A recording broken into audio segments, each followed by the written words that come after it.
बीते 200-400 वर्षों में एक ही जगह एक ही समय पर बनाई गई इन 60 कब्रों वाली जगह का नाम ही साठा कब्र पड़ गया। विजयपुरा कर्नाटका में स्थित इन 60 कब्रों की कहानी सीधा छत्रपति शिवाजी महाराज के दौर में शुरू होती है। कहा जाता है कि आदिल शाही सिपह सालार अफजल खान की 60 या 63 बीवियां थीं। उस दौर में शिवाजी की लगातार बढ़त को रोकने के लिए आदिल शाही कोशिशें कर रही थी। अफजल खान बीजापुर की ओर से हाल में ही नायकों से लड़ा था। बीजापुर का फौजी सरदार रंदौला खान विजयनगर की समाप्ति के बाद अफजल खान की कमान में सीरा बंगलूर के पास एक जगह है, उसके नायक रंगा को जीतने के लिए आगे बढ़ा। सीरा की कमान जिस कस्तूरी रंगा नायक के हाथ में थी वो बात करने के लिए किले से बाहर आया, मगर अफजल खान ने उसकी हत्या कर दी। जब तक अफजल खान सीरा के किले में घुसता, नायकों ने किले का दरवाजा बंद कर लिया, मगर पीछे से रंदौला खान की और फौजें आ गईं और अंततः सीरा का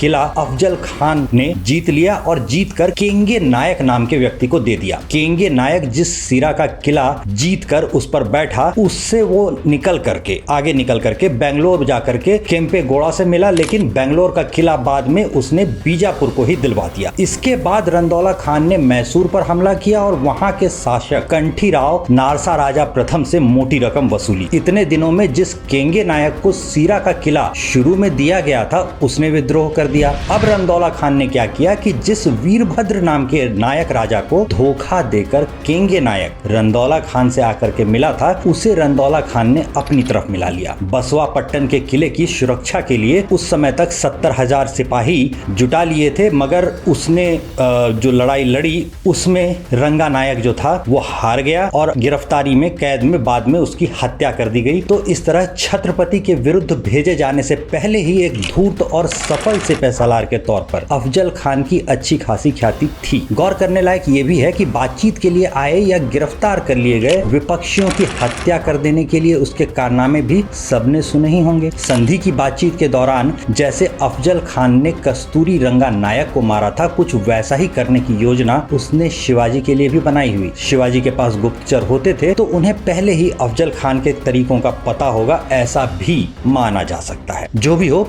इस अफजल खान को जब आदिल शाही ने शिवाजी पर आक्रमण के आदेश दिए तो उसे लगा कि कहीं मैं शिवाजी के साथ युद्ध में मारा गया तो मेरी बीवियां दूसरा निकाह कर लेंगी। बताया जाता है कि वो लोग किसी और से निकाह न कर सकें, इसलिए अफजल खान ने शिवाजी से युद्ध पर निकलते वक्त एक ही दिन में अपनी सभी बीवियों को कत्ल कर दिया और उनकी कब्र ही ये साठा कब्र है। तो ये थी साठा कब्र की कहानी।